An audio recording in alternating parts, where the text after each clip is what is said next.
Eu vou dissertar sobre as origens da reparação. Basta saber que outrora as reparações eram reparações de guerra. Um país vencedor impunha sobre o vencido o pagamento do ressarcimento dos prejuízos de guerra por conta da empreitada. E a Alemanha pagou muito caro na Primeira Guerra Mundial por ser o país agressor e o país derrotado, pagou muito caro com isso.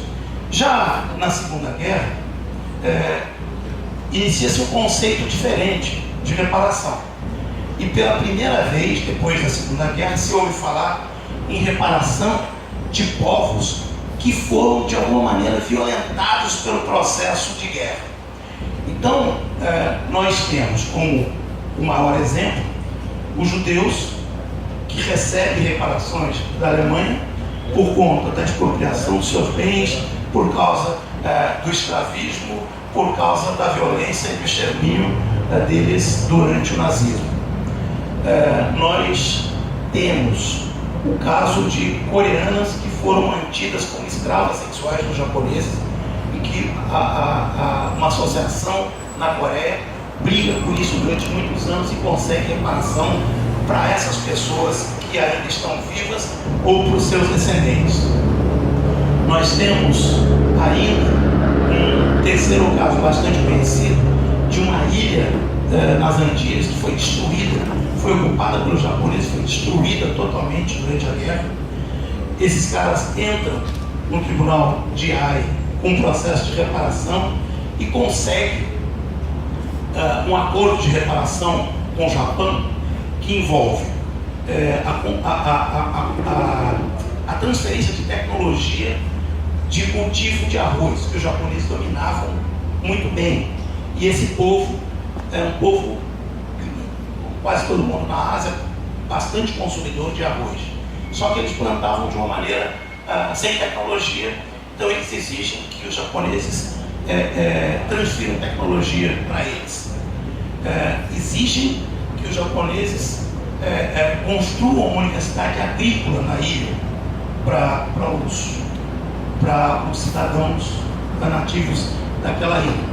E exige, finalmente, que o Japão, durante 50 anos, adquira todo o excesso de produção de arroz deles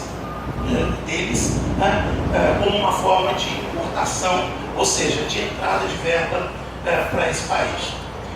Nós temos, para não me alongar muito, a Líbia consegue, do Gaddafi, consegue arrancar da Itália a devolução de obras de arte que pertencem à história do país e conseguem também uma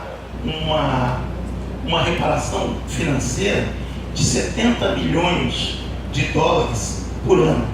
Essa foi a razão pelo qual aquele presidente que está preso, que era o dono do Milan e tal, é o seguinte: essa é a razão pela qual ele apoiou a invasão da OTAN na Líbia.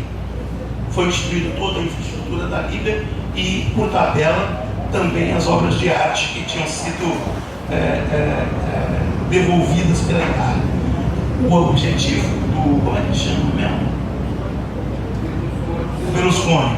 O objetivo do Berlusconi era deixar de pagar os 70 milhões a ano durante 40 anos de reparação à Líbia pelos prejuízos que a Itália, enquanto país colonizador, provocou na Líbia. Então, essa mudança de conceito permitiu que, a partir de 2000, dos anos no início dos anos 90, começássemos a discutir a reparação. Começou essa discussão no mundo. E no Brasil, um jornalista de Salvador, que na época era estudante da USP, ele capitaneia uma campanha por reparações para o povo negro e discute lá um valor que seria equivalente a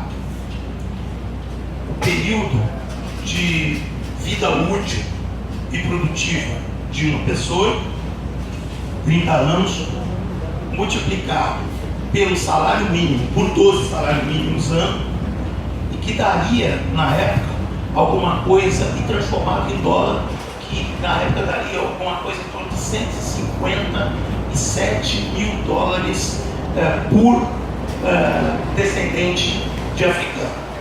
Nesse momento não se falava ainda das populações indígenas. Essa campanha, o movimento negro nos anos 90 não estava amadurecido. Houve um ascenso do movimento negro a partir de 78, mas não estava amadurecido para levar adiante uma campanha por reparação histórica. E era uma campanha, de certo modo, isolada no Brasil. Havia uma outra manifestação no mundo, mas não havia grandes mobilizações em torno da questão da reparação. Até que, em 2001,